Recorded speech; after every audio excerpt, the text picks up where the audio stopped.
Hello everyone, this is Mac, also called Possessed, and welcome to my introductory guide to the healing style known as Fistweaving.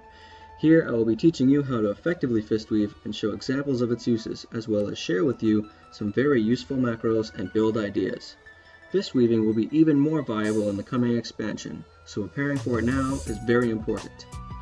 But before we begin, it is important that new fistweavers treat this style the same way that Mr. Miyagi treats karate. This rules karate. Rule number 1, karate for defense only.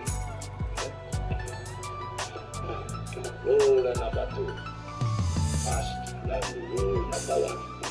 First, we begin by the standard practice of mistweaving. For targeted heals, this is the most effective method. When given the chance to free cast, mistweaving is much easier and more effective on targets taking continuous damage. As a healer monk, there should never be a moment of complacency. If you are not healing or fighting, you should be building extra chi or mana teas. Fistweaving is all about balance. Jabs generate chi and activate muscle memory, a buff that causes your next Tiger Palm or Blackout Kick to refund 4% of your mana.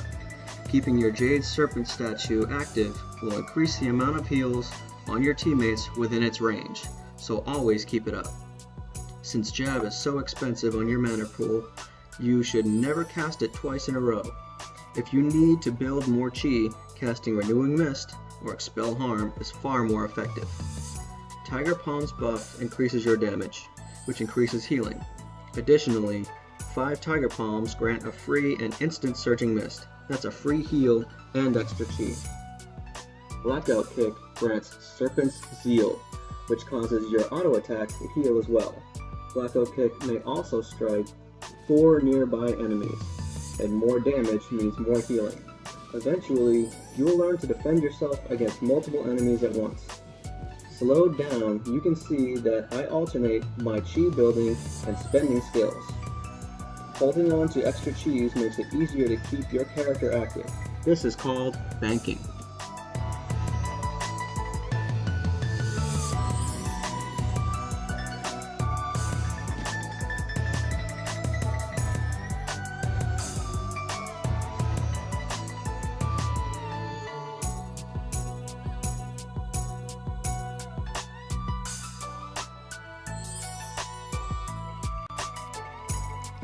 Simple fistweaving is most effective against single targets and enemy healers. When taking melee damage, the average healer tends to panic and will either focus on only healing themselves or forget about their life bar. Either way, this causes them to be less effective while your actions continue to keep teammates alive. Only once the healer is removed may you move on to the next one. For mana management, Renewing Mists and Expel Harm generate chi and are far less expensive than jab. Keeping them on cooldown will maximize the chi you keep banked. Spinning Crane Kick costs slightly less than jab, but strikes multiple targets for more healing. When striking 3 or more targets, Crane Kick will also grant muscle memory, making it ideal for raid fights.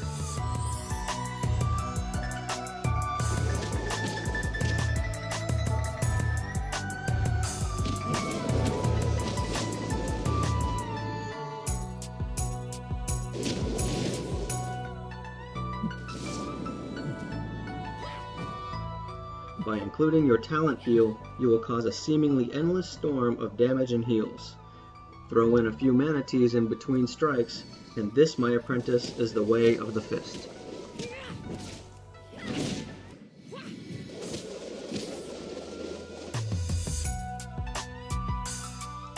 Advanced fistweaving, coupled with the use of healing spheres, makes living through summoned bursts such as Stampede, Feral Wolves, and Army of the Dead so much easier. Why run away when you can use your most effective healing rotation to stir hopelessness in your enemy? And don't forget, sometimes taking that one pesky enemy out of the fight is just as helpful.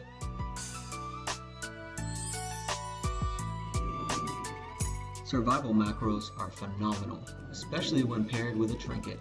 If you're not sure what your trinket slots are, the use 14 and use 13 will activate the first and second trinkets. Pair this with healing spheres, and you are good to go.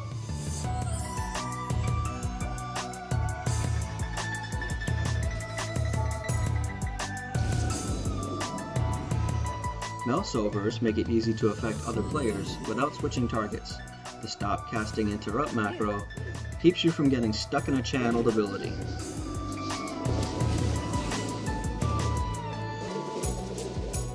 By now, I'm sure you're confused as to how my action bar seems to change on its own.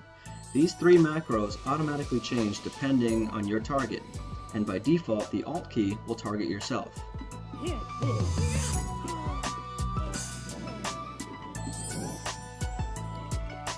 For talents, I have optimized myself for PvP. While people often disagree, I find that Tiger's Lust is much more useful than any of the others. As for the second tier talent, Chi Wave is superior. Chi Burst can be interrupted, stopping your heals, and Zen Sphere can be spell stolen without penalty. For third tier, Ascension takes the cake. This increases mana refunded through teas and muscle memory, while Chi Brew is a close second.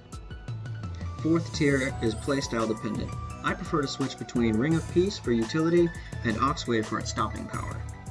In fifth tier, use healing elixirs in a battleground to self-heal while silenced, but for arenas you should switch between Dampen Harm and Diffuse depending on your enemy.